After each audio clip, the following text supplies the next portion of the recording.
इस शिक्षण कार्य में आप सभी का स्वागत। सभी भैया बहनों को नमस्कार। हम पाठ क्रमांक 2 मानव तंत्र में अलग अलग प्रकार के मानव जो तंत्र होते हैं शरीर के, उनके बारे में अध्ययन कर रहे थे। इसी कड़ी में वीडियो क्रमांक 9 में आज हम तंत्रिका तंत्र के बारे में अध्ययन करेंगे। तंत्रिका एवं अंतःस्रावी तंत्र। देखिए, मानव के विभिन्न अंग आपस में एक दूसरे के परस्पर संयोग एवं समन्वय के साथ कार्य करते हैं। मानव के जितने भी शरीर के अंदर अंग हैं, वह एक दूसरे का सहयोग करते हुए, समन्वय बनाते हुए कार्य करते हैं जब पूरे शरीर का कार्य संपन्न होता है। अंग तथा अंग तंत्रों की क्रियाओं के लिए परम आवश्यक है। कोई भी अंग तंत्र स्वतंत्र रूप से या योग्य कार्य नहीं कर सकता। यदि आपस में एक दूसरे का सहयोग नहीं करेंगे तो कोई भी अंग तंत्र स्वतंत्र रूप से कार्य नहीं कर सकता है। सभी एक दूसरे के ऊपर निर्भर रहते हैं। अंग तंत्रों के आपस में समन्वय हेतु शरीर में विशेष तंत्र होता है। तंत्र जितने भी हैं, रक्त परिसंचरण तंत्र, पाचन तंत्र, श्वसन तंत्र, इस प्रकार के जितने भी तंत्र हैं, उन तंत्र के समन्वय यानी एक दूसरे के अंदर सहयोग के लिए एक विशेष तंत्र होता है, उसको बोलते हैं तंत्रिका तंत्र। एक तंत्र से दूसरे तंत्र के बीच में समन्वय स्थापित करने के लिए जो शरीर के अंदर तंत्र होता है, उसको तंत्रिका तंत्र कहते हैं। विभिन्न तंत्रों में समन्वयन को बेहतर ढंग से स्थापित करने हेतु मानव शरीर में एक अन्य तंत्र, जिसे अंतःस्रावी तंत्र कहते हैं, तंत्र बेहतरीन ढंग से कार्य कर सके, स्थापित हो सके। तंत्रों के मध्य समन्वय बेहतर ढंग से स्थापित हो सके, उसके लिए जो तंत्र होता है वो अंतःस्रावी तंत्र होता है। तंत्रिका तंत्र सभी कोशिकाओं के कार्य का नियंत्रण नहीं कर सकता। ऐसे में कुछ कार्य अंतःस्रावी तंत्र द्वारा संपादित होते हैं। देखो, दो तंत्र है, अंतःस्रावी तंत्र और तंत्रिका तंत्र। तंत्रिका तंत्र पूरा कार्य नहीं देख सकता, इसलिए अंतःस्रावी तंत्र होता है। अंतःस्रावी तंत्र में कई नलिका विहीन ग्रंथियां हार्मोन स्रावित करती हैं। नलिका विहीन नलिकाएं नहीं होती, ऐसी ग्रंथियां होती हैं जो हार्मोन स्रावित करती है। किसमें? अंतःस्रावी तंत्र के अंदर। ये हार्मोन एक संदेशवाहक का कार्य करते हैं, संदेश को ले जाने का काम करते हैं, संदेशवाहक का कार्य करते हैं। तथा विभिन्न ये संदेशवाहक हार्मोन कौन स्रावित करता है? अंतःस्रावी तंत्र करता है। विभिन्न अंगों के कार्य क्रियाकलापों पर नियंत्रण करते हैं। विभिन्न अंग जो कार्यकलाप करते हैं, उनके ऊपर नियंत्रण करने का काम भी यही हार्मोन करते हैं। उपरोक्त दोनों तंत्र वातावरण के अनुसार प्राप्त जानकारी एवं सूचनाओं, संवेदनाओं को एक मध्य समन्वय बिठाने का कार्य करते हैं। ये दोनों तंत्रिका तंत्र और अंतःस्रावी तंत्र, दोनों ही तंत्र वातावरण के अनुसार प्राप्त जानकारी या संवेदनाएं, उनको एक स्थान से दूसरे स्थान पर पहुंचाना, समन्वय बिठाने का काम करते हैं। मानव का तंत्रिका तंत्र।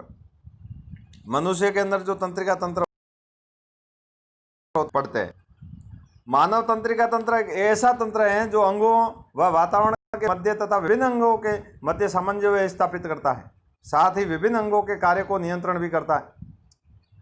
तंत्रिका तंत्र दो भागों में बांटा रहता है, केंद्रीय तंत्रिका तंत्र और परिधीय तंत्रिका तंत्र। मानव का जो तंत्रिका तंत्र है वो दो भागों में बांटा गया है, केंद्रीय तंत्रिका तंत्र और परिधीय तंत्रिका तंत्र। केंद्रीय तंत्रिका तंत्र में मुख्य रूप से मस्तिष्क, मेरुरज्जु तथा इससे निकलने वाली तंत्रिका कोशिका सम्मिलित होती है। मस्तिष्क है, मेरुरज्जु है, और इनसे जो तंत्रिकाएं निकलती है वो सभी केंद्रीय तंत्रिका तंत्र के अंदर कहलाती है। परिधीय तंत्रिका तंत्र दो प्रकार की तंत्रिकाओं से मिलकर बना होता है, संवेदी तथा प्रेरक।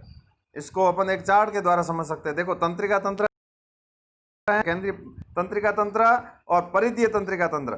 केंद्रीय तंत्रिका तंत्र को दो भागों में बांटा गया, मेरुरज्जु और मस्तिष्क। मस्तिष्क को वापस तीन भागों में बांटा गया है, अग्र मस्तिष्क, मध्य मस्तिष्क, पश्चिम मस्तिष्क।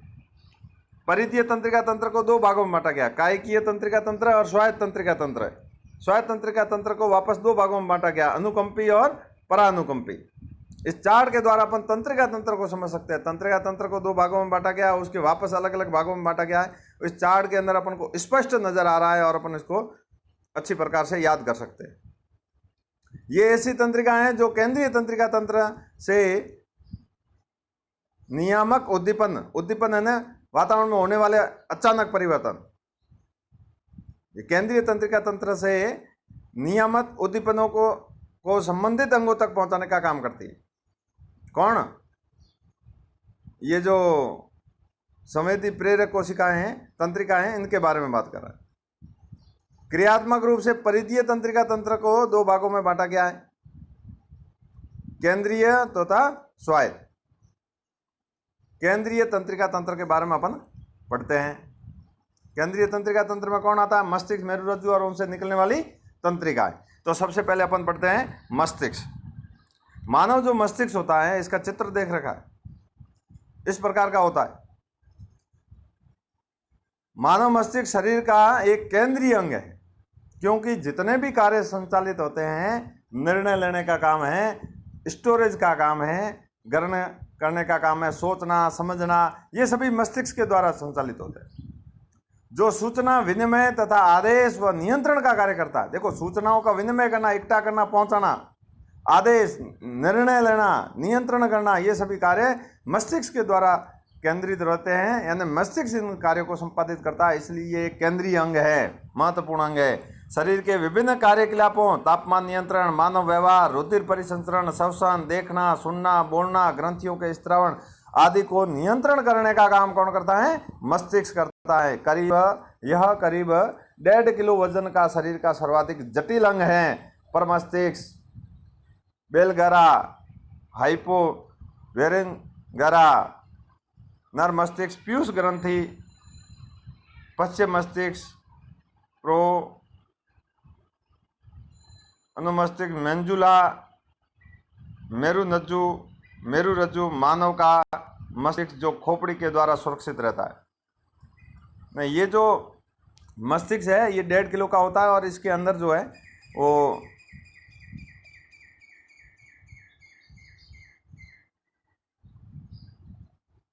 माफ करना, 1 मिनट, कुछ त्रुटि हुई है, मैं ध्यान से देखता हूँ।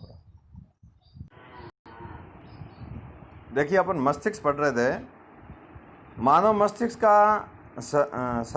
मस्तिष्क शरीर का एक केंद्रीय अंग है, जो सूचना विनिमय, आदेश, नियंत्रण का कार्य करता है, और शरीर के विभिन्न क्रियाकलापों जैसे तापमान नियंत्रण है, मानव व्यवहार है, रुधिर परिसंचरण है, श्वसन है, देखने, सुनने, बोलने एवं ग्रंथियों के स्त्रावण आदि का नियंत्रण करता है ना। ये जितने भी कार्य हैं, इन सब के ऊपर नियंत्रण करने का काम कौन करता है? मस्तिष्क करता है। ये करीब 1.5 किलो वजन का शरीर का सर्वाधिक अंग है, जटिल अंग है, जो खोपड़ी के द्वारा सुरक्षित रहता है। इसके ऊपर खोपड़ी होती है, खोपड़ी के अंदर ये रहता है, तो ये सुरक्षित रहता है। मस्तिष्क के आवरण के बीच में एक खांच की तरह का द्रव्य, जिसे मस्तिष्क मेरु द्रव्य कहते हैं, पाया जाता है। यानी मस्तिष्क का जो आवरण होता है, उसके बीच में एक खांच के अंदर द्रव्य जो होता है वो मेरु द्रव्य, मस्तिष्क मेरु द्रव्य के रूप में पाया जाता है। मस्तिष्क 3 भागों में विभक्त होता है, अग्र मस्तिष्क, मध्य मस्तिष्क और पश्चिम मस्तिष्क। अग्र मस्तिष्क जो होता है वह परम मस्तिष्क, थैलेमस, हाइपोथैलेमस मिलकर अग्र मस्तिष्क का निर्माण करता है। परम मस्तिष्क मानव मस्तिष्क का 80 से 85% भाग बनाता है। यह मस्तिष्क का वह भाग है जहाँ ज्ञान, चेतना, सोचने और विचारने का कार्य संपादित होता है। ये इसका कार्य मेन, ज्ञान है, चेतना है, सोचना और विचारने का कार्य है, यहाँ से पूरा होता है। ये एक लंबा गहरा विदर पर मस्तिष्क को दाएं और बाएं गोलार्धों में विभक्त करता है, 2 भागों में बांटता है। प्रत्येक गोलार्ध में दूसर द्रव्य भरा रहता है, जिसको वलकूट कहते हैं। अंदर की ओर श्वेत द्रव्य भरा रहता है, जिसको मध्यांश कहा जाता है। दूसर द्रव्य में कई तंत्रिकाएं होती है।